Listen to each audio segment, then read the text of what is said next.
For centuries and longer, rats have fought tirelessly to repel the incessant frog invasions. Peace was only ever short-lived, until finally a young monarch rose to power. King Rattus, first of his name, unified the rat kingdoms under one rule, repelling Greenwort and his kind back to the putrid swamps from whence they came. Crops prospered, families flourished, and a magnificent crimson keep climbed ever higher toward the sky. But as time passed, King Rattus the Savior grew old, and the kingdom vulnerable once more. His people grew anxious, some claiming to perceive a faint odor in the air. Greenwort had returned with a ferocious vengeance. Amassing an army of unfathomable scale, he burned everything in his path towards the Crimson Keep. King Rattus gazed down upon his withered claws, barely able to hold the crown. He had little hope wielding a sword, so it was decided the crown should pass to Whiskers New. Arise, young prince, for the kingdom needs a hero. And so, your tale begins.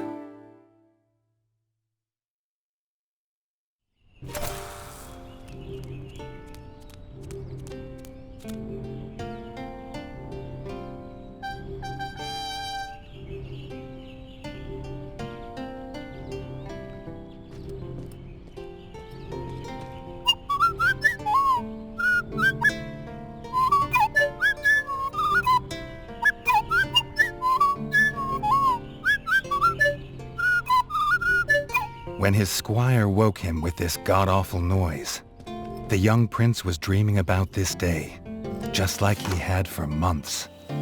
Now it was here, he better be ready.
If he'd known how unlike a dream today would be, he might have stayed in his bed.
All the prince had ever wanted was to prove worthy of his father's crown.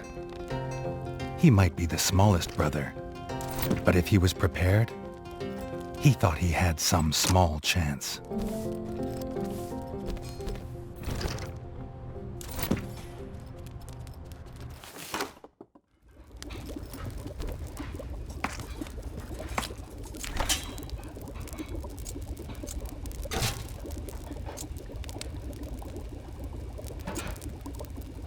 Redgi's brother, the chef, offered a fine menu, but after Dennis had eaten, there was no food left. Chef would need new supplies from the cellar if Redgi wanted a decent breakfast.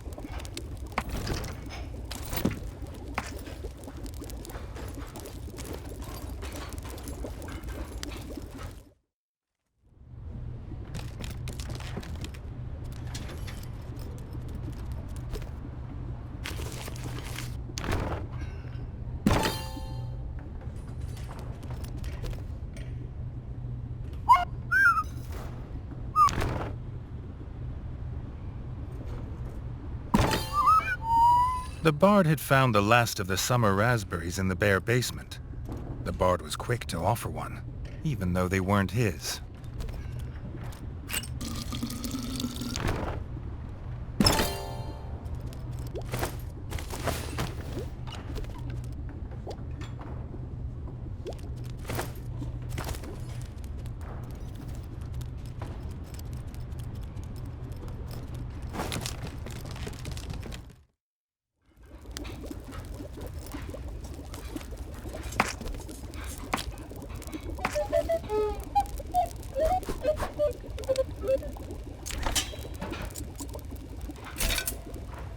He had the ingredients. His brother, the chef, would make you a feast fit for kings. Or so he says. Redgi only ever gets his brother Dennis's leftovers, so he wouldn't know.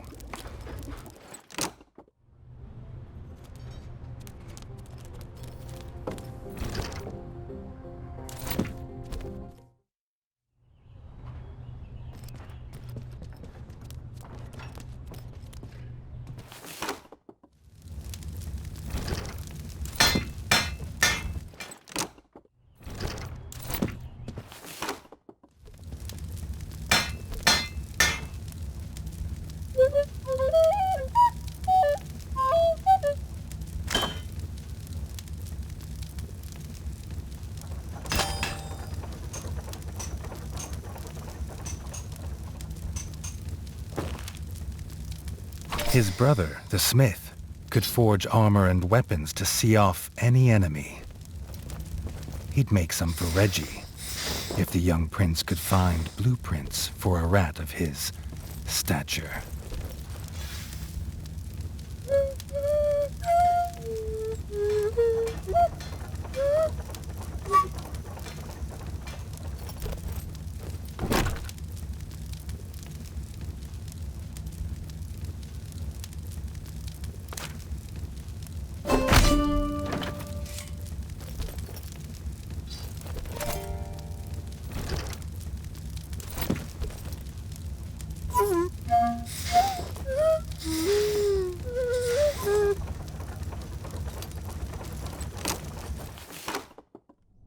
His eldest brother didn't think Redgi could hit a target, even if it was standing still. But Redgi had been training hard. The training dummy's red attacks were too strong to block. It was fast. Redgi could be faster.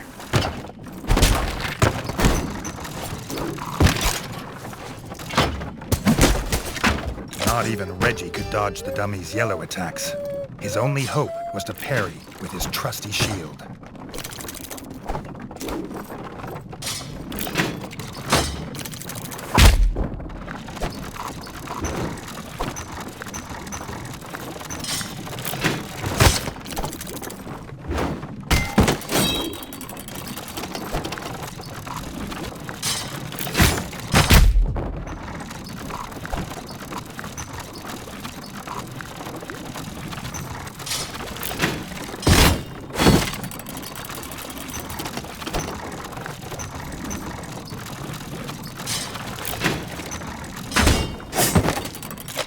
The dummy's final attack shook the ground. Redgi would need to dodge to remain unscathed.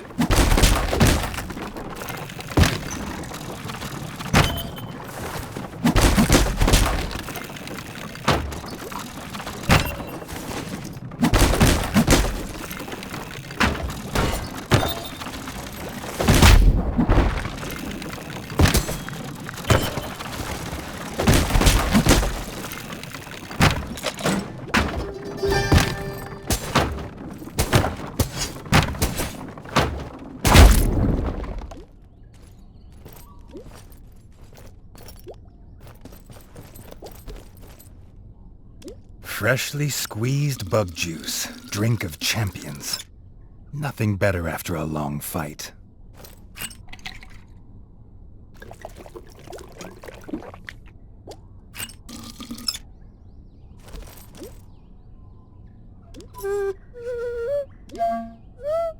Dennis was impressed. If Redgi could just grow another couple inches, he might even have been worried.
Redgi'd never seen the Crimson Fort so full of ratfolk.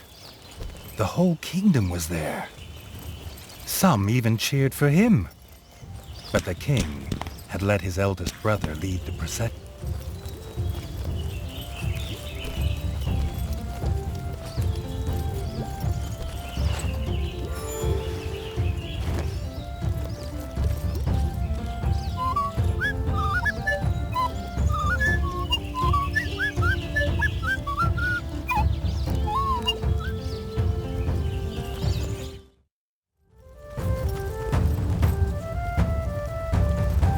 If he was scared, he wasn't showing it. He was going to show all of them what he was made of. If nothing else, this'd be no easy win for Dennis.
He'd done it.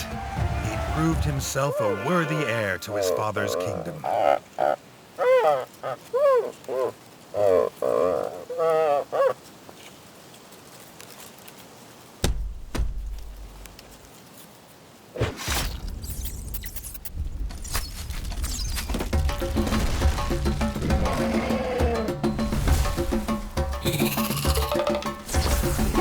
His dream was about to come apart.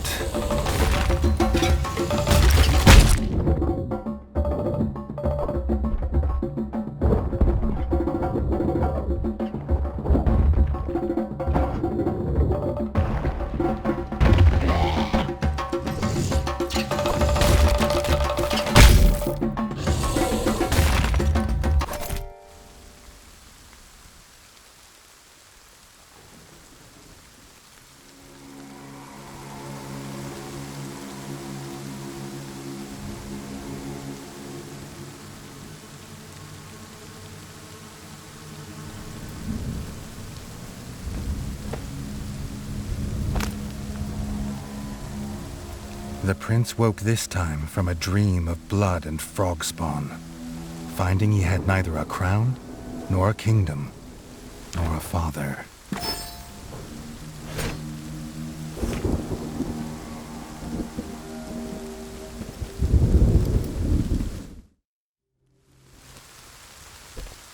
He needed a place to recover, somewhere to make a plan.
Not content with killing the king, the frog horde had torn down his throne room, leaving behind little more than smoldering rubble and the bodies of his kin, dead and defiled. Redgi had never seen such evil, nor felt such rage.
Redgi had his crown at last, but not his kingdom.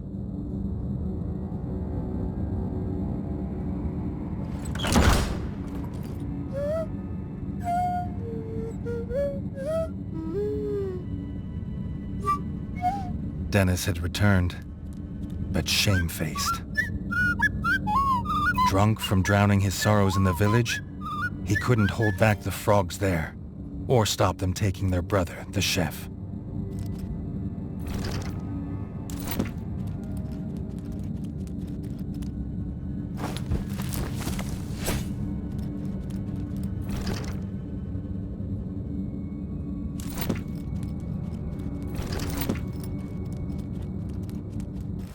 Redgi had to get to Longtail Village to rescue his brother, and fast. If he could fix the travel board, it'd show the quickest way. More than one use for a hammer. And its work on the frog skull seemed to be done.